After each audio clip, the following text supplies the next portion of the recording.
आज मेहमानों के आने के साथ साथ घर में भी रौनक बढ़ रही थी। ढोलक की थाप, बन्ना बन्नी के गानों से पाखी के घर का आंगन गूंज रहा था। पाखी की बुआ उपासना जी ढोलक पर थाप दे रही थी।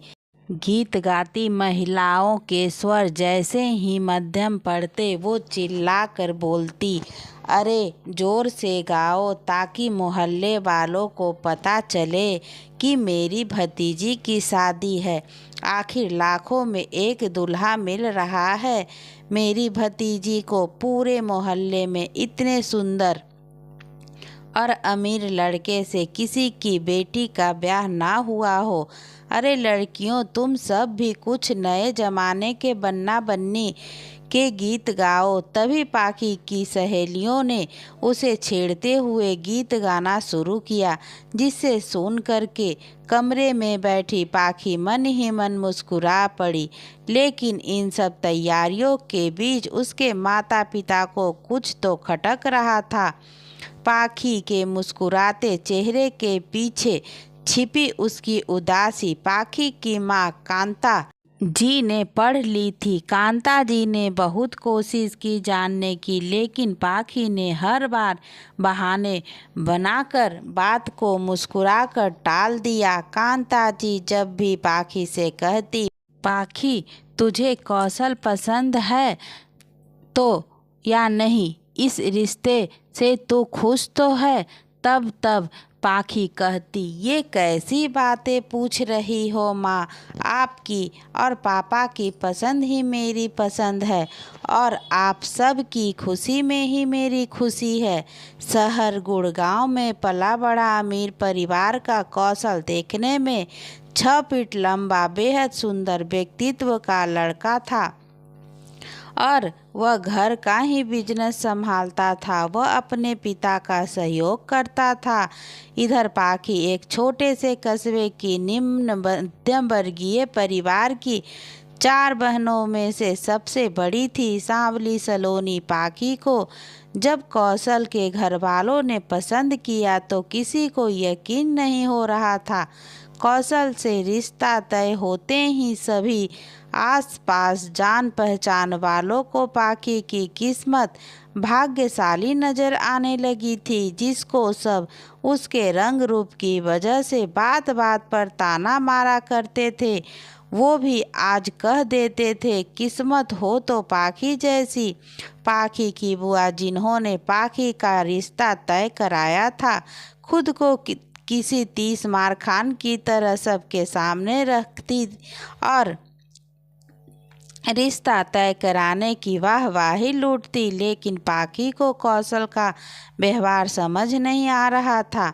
शादी तय होने से लेकर शादी के दिन तक कौशल ने कभी भी अकेले में या फ़ोन पर पाखी से बात करने की कोशिश नहीं की थी। इस बात को लेकर जब उसकी सहेलियां पाखी से पूछती कि अच्छा बता जीजा जी से कितनी बात होती है, तो पाखी को छिपाते हुए कहती, अरे वो व्यस्त रहते हैं और उनकी आदत भी नहीं है ज़्यादा बोलने की। वो आजकल के लड़कों की तरह फालतू बात नहीं करते हैं। शाम को दरवाजे पर बारात आई। जिसने कौशल को दूल्हे के रूप में देखा, बस देखता ही रह गया। तभी मेहमानों में मौजूद एक बुजुर्ग महिला जयमाला के स्टेज पर दूल्हा दुल्हन को आशीर्वाद देने गई तो उसने एकाएक सबके सामने कहा, हाय दूल्हा तो गुलाब के फूलों सा सुंदर है, जिसे सुनकर सभी हंसने लगे। कुछ को पाखी की किस्मत से जलन होती तो कुछ कहते, आखिर ऐसा क्या देख लिया लड़के और उसके घर वालों ने लड़की में जो कौवे संग हंस की जोड़ी बना दी। शादी के दौरान कौशल ने सबसे अच्छे से बातें की। उसकी सुंदरता, मुस्कुराहट एवं हंसमुख स्वभाव को देखकर सब बहुत खुश हुए। पाखी की सहेलियों ने पाखी के कान में कहा, चल झूठी, तू तो कह रही थी कि जीजा जी कम बोलते हैं, तो फिर अभी ये कैसे बोल रहे हैं। ये सुनकर पाखी मुस्कुराने लगी। बड़े धूमधाम से पाखी की शादी कौशल से संपन्न हो गई। विदा होकर जब पाखी कौशल के संग कार में बैठी तो कौशल ने उसकी तरफ पलट कर देखा। तक नहीं और खिसक कर दूर दूसरी तरफ चेहरा घुमाकर खिड़की के बाहर देखने लगा, जिसे देखकर पाखी के मन में अपनी शादीशुदा जीवन को लेकर अनेकों डर और आशंकाएं भर गई। खैर, पाखी विदा होकर अपने शहर के ही होटल में ठहरी थी, क्योंकि अगले दिन सुबह 7 बजे ही उनकी फ्लाइट थी। उनके साथ घर के अन्य सदस्य भी वहां मौजूद थे। पढ़ाई लिखाई के साथ पाखी ने बुटीक का कोर्स भी कर रखा था। ससुराल में सास ससुर प्रभात जी एवं 2 शादीशुदा ननद रिया और पूजा थी। पाखी की एक जेठानी सिया थी, जिनका शादी में आना नहीं हो पाया था। हालांकि जेठ राघव शादी में शामिल हुए। दोनों भाइयों में वापसी प्रेम भी बहुत था। ससुराल में कोई जेठानी के बारे में ज़्यादा बात नहीं करता था। बातों बातों में बस छोटी ननद रिया ने सिर्फ इतना ही कहा, भाभी का स्वभाव घमंडी और मुंहफट है, इसलिए हम इस बार सुंदर और अमीर नहीं बल्कि छोटे शहर की पारिवारिक की लड़की को घर की बहू बनाना चाहते थे। पाखी कौशल के बारे में सोच ही रही थी कि अचानक कमरे के खुलने से वो बिस्तर से उठ खड़ी हुई। देखा तो कौशल कमरे में दाखिल हुए। कौशल को कमरे में देखते ही पाखी की धड़कनें तेज हो गई, चेहरा शर्म से सुर्ख लाल हो गया। नजरें झुकाए कनखियों से पाखी कौशल की तरफ देख रही थी कि तभी कौशल ने मुस्कुराकर कहा, तुमने अभी तक कपड़े नहीं बदले? इतने भारी कपड़ों में कैसे नींद आएगी तुम्हें? जाकर कपड़े बदल लो, तुम भी थक गई होगी। पाखी कौशल को मुस्कुराता देखकर खुद मुस्कुराने लगी और मन ही मन सोचने लगी, कहीं मैं गलत तो नहीं सोच रही, और कपड़े लेकर बाथरूम में बदलने चली गई। कपड़े बदलकर पाखी जब बाहर आई तो देखा कौशल सो चुका था और उसे भी कौशल के चेहरे को देखते देखते कब नींद आ गई पता ही नहीं चला। अचानक उसके कानों में कौशल की आवाज़ सुनाई पड़ी, पाखी उठकर तैयार हो जाओ, हमें एयरपोर्ट के लिए निकलना है। पाखी ने आंखें खोली तो देखा कौशल का मुस्कुराता हुआ चेहरा वापस गंभीर बना हुआ था। अब कौशल उसके लिए एक पहेली बन चुका था। जहां एक तरफ पाखी सास और नंदों का प्यार और अपमान नापन देखकर खुश होती, तो दूसरी तरफ अपने पति का उसके प्रति ऐसा व्यवहार उसकी समझ से बाहर था। पाखी ने पर्स से फ़ोन निकाल कर देखा तो उसकी माँ का फ़ोन था। औपचारिक बातचीत के बाद पाखी की माँ ने कहा, देख बेटियाँ, तेरे मायके की इज्जत का सवाल है, वहाँ किसी को कुछ भी शिकायत का मौका मत देना, सबका ख्याल रखना। कितने भले लोग हैं, बिना दान दहेज खुद के खर्चे पर शादी की, वरना हमारी इतनी औकात कहाँ थी। अब तो बस तेरी बहनों को भी तेरे जैसा ससुराल वाले मिल जाए तो हम लोग गंगा नहा ले। अच्छा सुन, दामाद जी कैसे हैं? आसपास हो तो जरा उनसे भी बात कराना, हाल चाल तो ले लूं। पाखी ने सामने बैठे कौशल को देखा जो मोबाइल में कुछ देख रहे थे। कौशल की दिलचस्पी ना देखकर पाखी ने बहाना बनाते हुए अपनी माँ से कहा, वो भी अच्छे ही हैं माँ, अभी घर पर नहीं है, कहीं बाहर गए हुए हैं, आएंगे तो बात करा दूंगी। अच्छा चलो अब रखती हूँ। दिन भर आने जाने वाले मेहमानों के बाद रात में फिर जब कौशल कमरे में आए तो पाखी ने देखा कि पाखी के चेहरे पर मुस्कुराहट थी। इस बार कौशल ने बिना कुछ बोले पाखी को सीधा अपनी बाहों में भर लिया, लेकिन अब पाखी का मुस्कुराता चेहरा मलिन पड़ चुका था, क्योंकि जिस स्पर्श में प्यार का एहसास होना चाहिए था उसकी जगह दर्द ने ले ली थी। पाखी को पता चल गया कि कौशल की ये मुस्कुराहट शराब के नशे में है, शराब के नशे में चूर। कौशल ने पाखी को धक्का देकर खुद से दूर कर दिया। इधर निर्जीव बिस्तर पर पड़ी पाखी की आंखों से आंसू लगातार बहे जा रहे थे।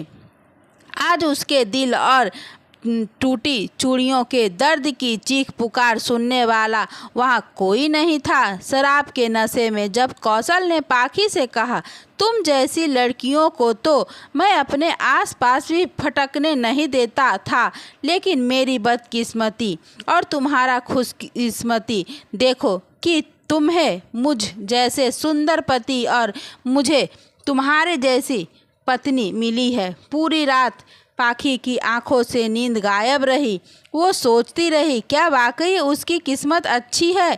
क्या मेरे अच्छे कर्मों से मुझे कौशल जैसा हमसफर मिला है? अगले दिन सुबह लड़खड़ाते कदमों से पाखी नहा धोकर तैयार कमरे में बैठी थी। कौशल बेसुधा था, जिसे देख करके पाखी के मन में उसके प्रति प्रेम नहीं घृणा ने जन्म ले लिया था, क्योंकि जिसे वो अब तक अपना पति परमेश्वर मान रही थी, असल में उसका रूप तो हकीकत में कुछ और ही निकला। तभी दरवाजे पर किसी ने दस्तक दी। अपने ही ख्यालों में खोई पाखी दरवाजे की दस्तक के ख्यालों से बाहर आ गई और बिस्तर से उठकर दरवाज़ा खोला। देखा तो सामने उसकी सास राधा जी थी। राधा जी ने पाखी से कहा, बहू चलो, आज तुम्हारी पहली रसोई है। अब अपनी जिम्मेदारियों को संभालो, क्योंकि अब ये घर, पति और उसका परिवार सब तुम्हारी जिम्मेदारी है। अब तो सब जिम्मेदारियों को अपनी बहू रूपी इस प्यारी सी बेटी को देकर मैं मुक्त होना चाहती हूँ। पाखी ने चुपचाप हाँ में सिर हिलाया और वहाँ से अपनी सास के साथ रसोई में आ गई। शरीर पर पड़े नीले निशान देखकर राधा जी ने कहा, पाखी, दाग या तो छिपाना सीख लो या मिटाना, क्योंकि एक सफल गृहिणी और आदर्श पत्नी की यही सीमा होती है कि उसके घर और परिवार की कोई बात घर से बाहर न जाए। पाखी देखो बेटा, मैं तुम्हें ये एक सास की नहीं, माँ की हैसियत से समझा रही हूँ, क्योंकि ये सब कुछ सभी औरतों के साथ होता है और आदमी तो होते ही ऐसे हैं। खैर चलो काम देख लो। और वो पाखी को घर के सारे काम समझाकर रसोई से निकल गई। इधर दर्द से कराहती पाखी अकेली रसोई में बैठी अपना मुंह दबाए रोने लगी, क्योंकि आज ना तो उसकी कोई चीख पुकार सुनने वाला था, ना ही उसका कोई दर्द समझने वाला था। तभी उसे उसकी सास ने आवाज़ दी, पाखी जल्दी करो बेटा, सब के लिए नाश्ता तैयार करो वरना देर हो जाएगी। सब के लिए चाय नाश्ता तैयार करके पाखी ने टेबल पर लगा दिया। सभी ने नाश्ते की खूब तारीफ की, लेकिन कौशल बिना खाए ही घर से बिना बताए बाहर चला गया। पाखी अभी कौशल के बारे में सोच ही रही थी कि उसकी सास ने कहा, बेटा रसोई साफ कर लो तो मैं दोपहर का खाना बता देती हूँ कि क्या बनाना है। सच से अनजान पाखी सोचने लगी, इतने अमीर ससुराल में एक भी नौकर या नौकरानी नहीं है, बड़े आश्चर्य की बात है। अब पाखी के मन में बहुत सारे सवाल घूम रहे थे, लेकिन वो पूछे तो पूछे किससे? आखिर सारे प्रश्नों के उत्तर दे कौन? जब कौशल को पाखी पसंद ही नहीं थी तो कौशल ने पाखी से शादी क्यों की? आखिर इतने बड़े शहर में रहने वाले अमीर लड़के को लड़कियों की कोई कमी तो नहीं थी, जिससे चाहते उससे शादी करते। फिर मुझसे शादी क्यों की? पाखी की सास और ननद उससे बहुत प्यार से बात करती थी। कोई भी उनके व्यवहार को देखकर सोचता कितने अच्छे और उच्च विचार हैं इन लोगों के, लेकिन सास ननद के व्यवहार को भी लेकर एक तरफ उसका मन कहता कि वो लोग अच्छे हैं, लेकिन दिमाग कहता नहीं, ये प्यार नहीं दिखावा है, इसका सहारा लेकर वो लोग तुझे मूर्ख बनाते हैं। कहाँ तो पाखी शादी के बाद अपनी शादी और हनीमून के सपने देखा करती थी, और यहाँ शादी होते ही वो उलझनों में उलझकर रह गई। उसे लगता था कि दामाद के रूप में उसके माता पिता को सम्मान देने वाला बेटा मिल गया है, जिससे उसके माता पिता की तकलीफ अब कम हो जाएगी और अब वो पूरे अधिकार और सम्मान से माता पिता की मदद कर पाएगी।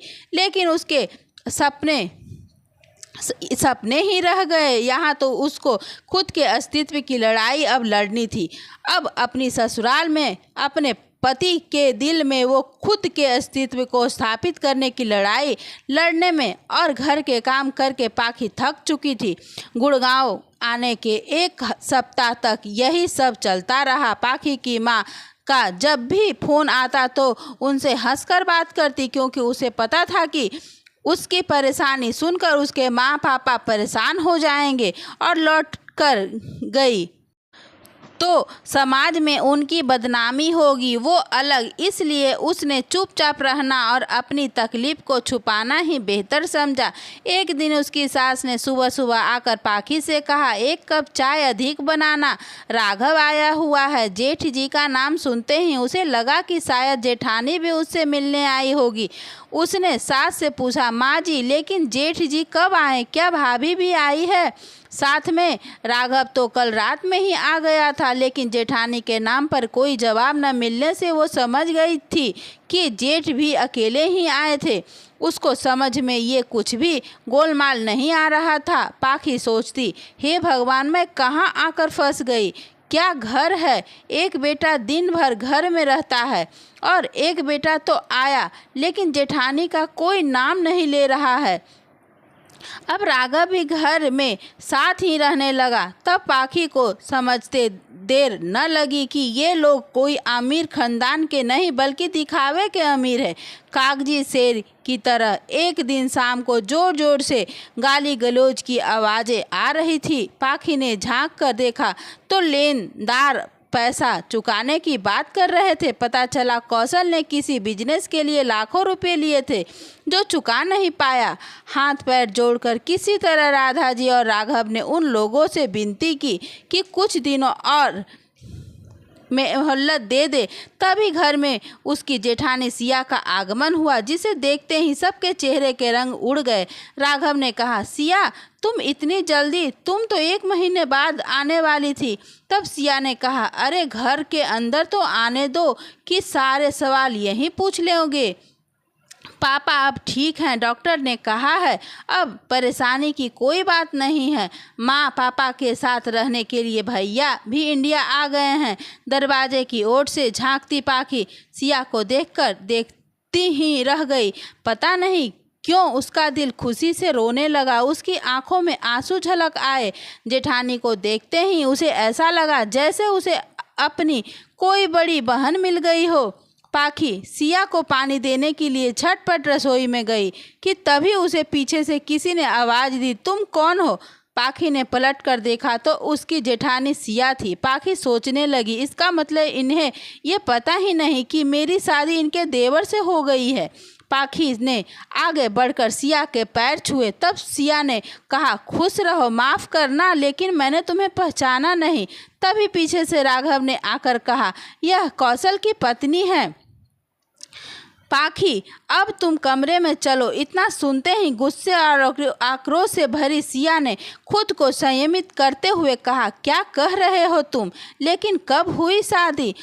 और मुझे तुमने बताना भी जरूरी नहीं समझा? राघव ने कहा, तुम कमरे में चलो, मैं तुम्हें सब बताता हूँ। तभी राधा जी ने कहा, क्यों बता? ताकि तुम उसकी शादी बिगाड़ सको। जानबूझकर हमने तुम्हें कुछ नहीं बताया। वो तो शुक्र है हमारे जैसे दामाद जी का जो उसने कौशल का ब्याह करा दिया, वरना तुम तो उसकी शादी ही ना होने देती। राघव, लेकर जाओ इसे कमरे में और समझा देना कि पाखी से दूर ही रहे। खबरदार जो उसे बिगाड़ने की कोशिश की तो मैं इसकी परछाई भी पाखी पर नहीं पड़ने देना चाहती। सिया अबाक पाखी को देखती रह गई। चुपचाप खड़ी पाखी कुछ भी समझने से असमर्थ थी कि तभी राधा जी उसका हाथ पकड़कर उसे अपने कमरे में लेकर आई और उससे कहा, बहू तुम कौशल को या शादी को लेकर कभी कोई बात सिया से साझा मत करना। ना ही उससे तुम्हें बात करने की ज़रूरत है। उसकी तो आदत है बातों को बढ़ा चढ़ाकर बताने और झगड़े लगाने की, इसलिए तुम उससे दूर ही रहना। मैं तो सिर्फ उसे अपने बेटे की वजह से झेलती हूँ।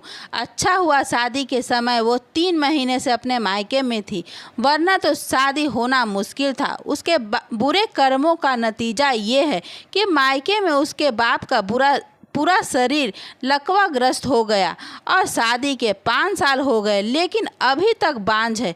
पाखी चुपचाप कमरे में मुख दर्शन की भांति सब कुछ सुन रही थी। इधर राघव ने सिया को कमरे में लाकर कहा, देखो सिया, मेरी एक बात कान खोलकर सुन लो। तुम पाखी से कुछ भी नहीं कहोगी और अपना काम खत्म करो और अपने कमरे में जाओ। तब सिया ने कहा, लेकिन राघव, क्या पाखी को कौशल का सच पता है? क्या पाखी की शादी कौशल से सच बताकर हुई है या वैसे ही जैसे तुम्हारी और मेरी हुई है, झूठ बोलकर? राघव ने गुस्से में कहा, क्या बताया गया है क्या नहीं? तुम्हें इससे मतलब नहीं होना चाहिए, बस तुम्हारी जुबान बंद रहनी चाहिए।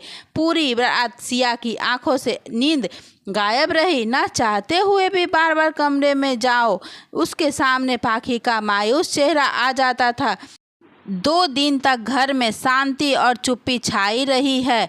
सिया और पाखी एक दूसरे को देखते करते, लेकिन बात कोई किसी से नहीं करता। तीसरे दिन रात को अचानक सिया को पाखी के कमरे से गाली और थप्पड़ की आवाज़ आने लगी। प्लीज़ कौशल, मुझे मत मारो की आवाज़ें आ रही थी। सिया भागकर अपने कमरे से निकलने लगी तो राघव ने उसका हाथ पकड़ लिया और कहा, कहाँ जा रही हो? उनका निजी मामला है, तुम्हें उसमें कुछ नहीं बोलना चाहिए। सिया ने गुस्से में राघव से कहा, राघव, मेरा हाथ छोड़ो, वरना 2 साल पहले आई इस दरवाजे पर पुलिस आज एक बार फिर आ जाएगी। और ये दर्द भरी चीखों की आवाज़ें इसे निजी मामला नहीं कहते, समझे तुम? सिया भागकर पाखी के कमरे में गई। वहाँ कौशल पैरों से पाखी को मार रहा था कि तभी सिया ने कौशल को पकड़कर एक जोरदार थप्पड़ उसके गाल पर मारा और झटके से उसे पाखी से दूर धक्का दे दिया। नशे में चूर कौशल को अपना होश ही नहीं था। वो बड़बड़ाता हुआ बेड पर गिरा और उसी हालत में सो गया। इधर दर्द से कराहती पाखी सिया से लिपटकर फूट फूट कर खूब रोई। सिया ने उसे सहारा देकर उठाया और उसे हिम्मत रखने के लिए कहा। उसने कहा, पाखी, अब रोना बंद करो। तुमने क्यों की कौशल से शादी? क्या तुम्हें इसका सच नहीं पता था कि कौशल नशे का आदी है, जिसकी वजह से उसके कई रिश्ते टूट गए और अब तो रिश्ते भी आना बंद हो गए थे। इसलिए तो 36 साल की उम्र में भी वो अब तक कुंवारा था। इतना सुनते ही पाखी ने कहा, लेकिन हमें तो ये बात पता ही नहीं थी। हमें तो बताया गया कि ये बिजनेस संभालते हैं और पढ़े लिखे हैं, बस इतना ही। तब सिया ने कहा, पाखी, कौशल तो सिर्फ 10वीं तक पढ़ा हुआ है, वो भी 5 बार फेल होने के बाद पास हुआ है। वो कुछ नहीं करता सिवाय नशा और लड़कियों को परेशान करने के। उसकी तो सिर्फ शक्ल ही सुंदर है, जिसका फ़ायदा उठाकर वो न जाने कितनी ही लड़कियों को धोखा दे चुका है। कौशल से 10 साल छोटी पाखी को कुछ समझ नहीं आ रहा था कि अब आगे उसकी ज़िंदगी का क्या मोड़ लेगी। पूरी रात देवरानी जेठानी ने एक दूसरे से बात करते हुए रात गुजार दी। अगले दिन हॉल में बुलाकर सिया को कटघरे में खड़ा किया गया। हॉल में उसकी ननद रिया, नंदोई, पवन, कौशल और उसके साथ ससुर और पाखी भी मौजूद थी। सब बारी बारी सिया पर इल्ज़ाम लगा रहे थे कि तभी सिया और पाखी एक साथ बोले, अगर आप सब ने बोल लिया हो तो अब हम शुरू करें बोलना। सिया और पाखी को एक साथ एक सुर में बोलते हुए देखकर उसके नंदोई का गुस्सा 7वें आसमान पर चढ़ गया। उन्होंने गुस्से में गरजते हुए कहा, तुम दोनों की इतनी हिम्मत कि हमारे सामने जुबान खोलो। दोनों के बाप की औकात नहीं थी कि तुम दोनों की शादी करा सके और अब तुम दोनों हम लोगों को आंखें दिखा रही हो। सेट अप मिस्टर पवन, आदरणीय नंदोई जी, इज्जत के साथ बात करना, वरना जब हम अपनी पर आ जाएंगे तो आप हवालात की हवा खा जाएंगे। समझे आप कि इस बदतमीजी के कारण आपके छोटे भाई की पत्नी ने आप पर मुकदमा किया है तो जेल जाने की नौबत तो कभी भी आ सकती है। इसलिए चुपचाप मेरी बात ध्यान से सुनिए। मैं कोई छोटी बच्ची नहीं जो सिया भाभी मुझे बिगाड़ देगी। मुझे आपका एक एक सच कौशल ने नशे की हालत में बताया है। मुझे पता चल चुका है कि आप कौशल को ब्लैकमेल करके पैसे ऐंठते हैं और आपने ही उसे नशे का आदी भी बनाया है ताकि वो आपके इशारों पर नाचता रहे और भाभी को माँ जी की नज़रों में चोर की उन्होंने अपने भाई को घर के गहने चुराए कर दिए जिससे उनका भाई विदेश जा सके। पाखी के मुंह से सच सुनकर आज पवन के कदम लड़खड़ाने लगे। वो अब अपनी सास राधा जी की तरफ देखने लगा जो पाखी की तरफ भावना शून्य होकर के देख रही थी। आपने इस घर में फूट डालकर राज करने का बड़ा अच्छा तरीका निकाला था, लेकिन अफसोस आपका ये तरीका देवरानी जेठानी पर काम नहीं करने वाला है। और एक आखिरी बात, आपने जितने पैसे कौशल के नाम पर कर्ज लिए हैं उन सब की भरपाई भी आप ही करेंगे और कल से हम खुद ही अपना सारा बिजनेस का काम काज देखेंगे। आपको हम पर एहसान करने की ज़रूरत नहीं है। पवन ने कहा, मम्मी जी आप कुछ बोलेंगे? अपनी छोटी बहू को जो मुझ पर बिना सिर पैर के इल्ज़ाम लगा रही है। अपनी जेठानी के बहकावे में आकर मुझे अच्छे से पता है कि ये सब इस तेज तरार सिया की साजिश है। तभी गुस्से में राघव ने कहा, खबरदार पवन, जो मेरी पत्नी के खिलाफ एक शब्द भी कहा तो ठीक नहीं होगा। मैं तुम्हें आज तक सिर्फ अपनी माँ और बहन की वजह से बर्दाश्त करता आ रहा हूँ, वरना मैं कब का तुम्हें इस घर से लात मार कर भगा चुका होता। सही कहा पाखी ने, तुम अब कल से ऑफिस नहीं आओगे। इसको बोलिए अभी इसी वक्त इस घर से बाहर निकल जाए। लेकिन बेटी दामाद के प्यार में अंधी राधा जी कुछ भी सुनने को तैयार नहीं थी। उन्होंने पाखी से कहा, तुम्हें कैसे पता चला कि सिया के गहनों का सच और ये कौशल को ब्लैकमेल करता है? तब पाखी ने कहा कि माँ जी, मेरे एक सवाल का जवाब दीजिए। आप क्यों नहीं गई थी जीजा जी की बहन की शादी में?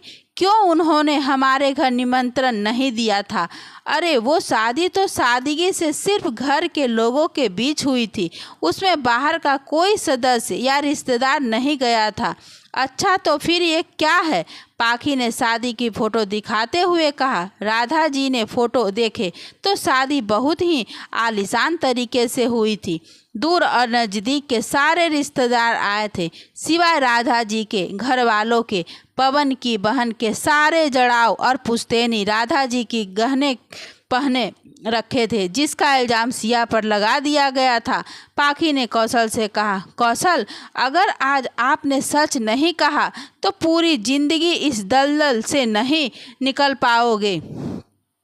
उस रात नशे की हालत में जो भूल आपसे हुई, जो जीजा जी के कारण ही हुई थी, और रेखा कौशल की प्रेमिका को भी जीजा जी ही होटल के रूम तक ले गए थे ताकि वो आपका सच जानकर आपसे शादी से इनकार कर दे, और उन्होंने धीरे धीरे आपको वो बना दिया जो आप कभी थे ही नहीं। कौशल आज खुद को बेबस और लाचार महसूस कर रहा था। तभी उसकी ननद रिया ने कहा, पाखी तुम मुझसे किस जन्म का बदला ले रही हो? क्यों मेरी शादीशुदा ज़िंदगी तबाह करना चाहती हो? तब पाखी ने कहा, दीदी आपने अपना मायका और हमारी ज़िंदगी खराब करते समय ये सोचा था? आपने हम लोगों से किस बात का बदला लिया? अगर आपको मायके की प्रॉपर्टी चाहिए थी तो फिर आपने भाइयों की शादी कराकर महान बनने और हमारे साथ खेल खेलने की क्या ज़रूरत थी? आपने हमें किस बात का बदला लिया? क्या मैं जान सकती हूँ? माँ जी आप कुछ बोलती क्यों नहीं? नज़रें झुकाए राधा जी ने कहा, मैंने कंपनी दोनों दामादों और बेटियों के नाम कर दी है। राधा जी की बात सुनकर पाखी और सिया एक दूसरे की तरफ देखने लगी। क्योंकि ससुर जी की मानसिक रोगी थे इसलिए उन्हें कभी किसी काम से कोई मतलब नहीं होता था। सास की बात सुनते ही सिया और पाखी के साथ साथ राघव और कौशल के भी होश उड़ गए। राघव ने कहा, माँ सारा बिजनेस दोनों दामाद के नाम पर कर दिया, इसका क्या मतलब है? आपने हमारे बारे में नहीं सोचा?